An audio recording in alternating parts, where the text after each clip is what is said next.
Hi, boys and girls. It's Mrs. P. We're on chapter 11 of Gary Paulson's Brian's Winter. So, we're almost at the end of school, so I need to hurry up and finish this. And see if I can squeeze a couple in before the end of school. Okay, let me get started here. Chapter 11. The cow. Remember, that's a female moose that he was able to kill. The cow proved to be a godsend. The next day, Brian awakened in mid-afternoon, starving and not sure it had all happened, although his body felt as if he'd been sleeping in a cement mixer. Every bone and muscle seemed to ache, but the moose was all there, leaning against the side of the shelter. He was starving and made a fire outside. He used the hatchet to chop out a section of ribs and cooked them on a stick over the flames and ate them when the fat was crackling. "All I need is some barbecue sauce," he said aloud, grease dripping down his chin, "and a Coke." When he had first come out of the shelter, it had been partly cloudy with the sun shining through gray wisps of clouds, but while he ate, the clouds became thicker until there was no blue, and he felt a few drops hit his cheek. Oh, not again. Not rain. But it was. It didn't pour at first, and he took the rest of the day to get in firewood. He had found a stand of dead poplar, all dry and easy to burn, but still about a half-mile away. And he dragged wood until it was dark, and the rain was a steady, miserable, cold downpour. He made a fire inside the shelter with coals from the outside fire, and soon it was warm and toasty. He hung the rabbit-skin shirt up to dry and lay back to wait the rain out. Having worked all night the previous night, he slept most of the day. He wasn't sleepy and thought the rain seemed light and would probably end by daylight. And when he finally dozed off warm and snug in the shelter, it seemed to be coming down more lightly all the time. But at daylight, it hadn't stopped. He looked out at the drizzle. It had melted all the snow off and everything was a mess. And now it had become cold and the rain was freezing into ice on the limbs and grass, and he was glad that he had plenty of wood pulled up in a dry place to live. It rained for a solid 8 days, cold and wet. And if he hadn't had the shelter and meat, he would have gone crazy. And in a strange way, it never really did stop raining. Each day it got colder and colder, and the rain kept coming down, and Brian could hear limbs breaking off with the weight of the ice on them. And just when he thought he could stand it no longer, the rain turned into snow. Only this time not a soft snow. A wind came out of the northwest that howled through the trees like something insane. Actually wakened him in the middle of the night and made him sit bolt upright in fear.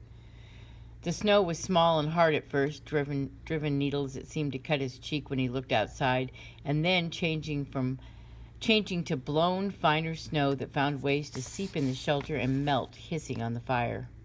He was not idle. He had dragged in enough wood to last if he was careful, but by the second and third day, he was going stir-crazy and was looking for things to do. Luckily, there was much that needed doing. His clothing was far from adequate. The rabbit-skin shirt was like paper and ripped easily, and indeed had been torn in several places during the moose attack and needed restitching. And Brian... Wait, where am I here?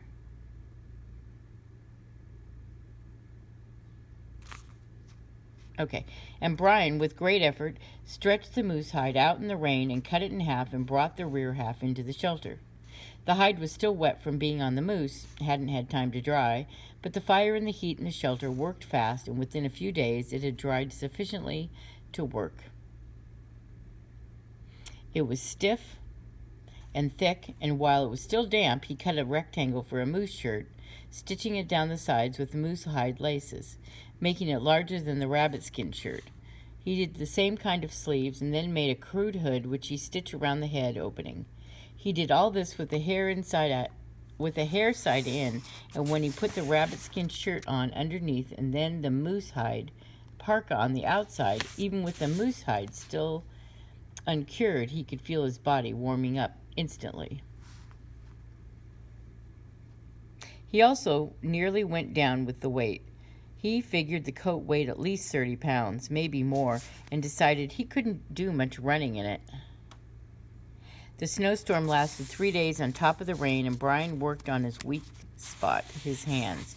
He used moose hide and made a pair of crude mittens by using his hands for a pattern and a piece of charcoal to draw on the hide. The thumbs were so large he could almost stick his whole hand in the thumb hole.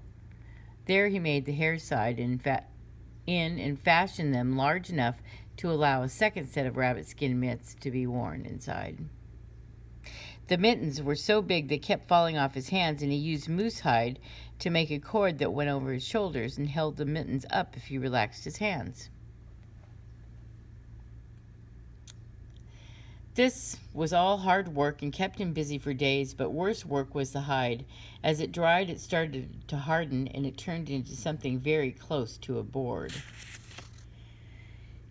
He worked it back and forth over a rounded piece of wood as he had done with the lacing in this process, trying to soften.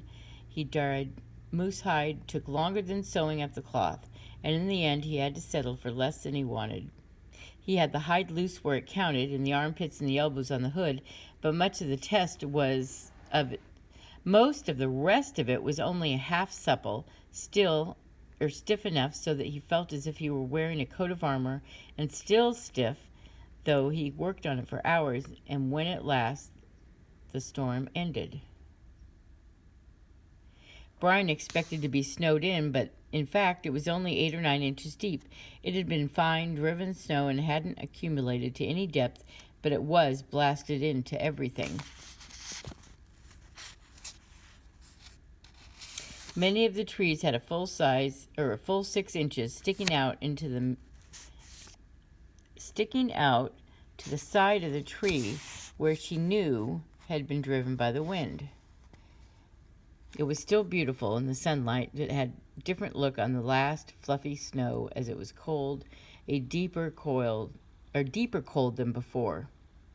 Brian couldn't estimate temperature, but he thought it must be near zero, but quiet.